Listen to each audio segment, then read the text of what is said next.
Make color swatches in Photopea. Quick disclaimer, you need to follow this guide carefully, because skipping a step will affect your final result. If this guide helpful, don't forget to like and subscribe. First, right-click the Google Chrome shortcut on your computer. From the menu that appears, click Open to launch the browser. After Chrome opens, click on the address bar, type Photopea, and then press Enter on your keyboard to search for it.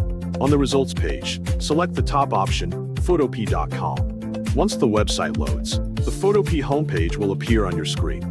To start a project, select New Project. Choose any template available in Photopea if it suits your needs. Alternatively, you can enter custom canvas dimensions and set a canvas size that matches your project requirements. After choosing a template or entering a custom size, click the Create button to begin editing.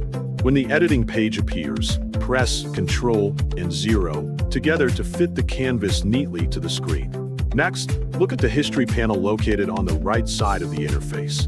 Color samples can be accessed through this section. Click on the Swatch section to view the available color samples. You will notice that Photopea already provides 10 colors that you can use immediately. However, this feature can store a maximum of only 10 colors at a time. If you want to save more colors, continue with the following steps. Look at the toolbar on the left side of the screen. First, change the color that you want to save. Click the color box and select your desired color from the color picker. After choosing the color, return to the color sample section. Then, click the triangle icon to open additional options. Select Define New and enter a name for the color you are saving.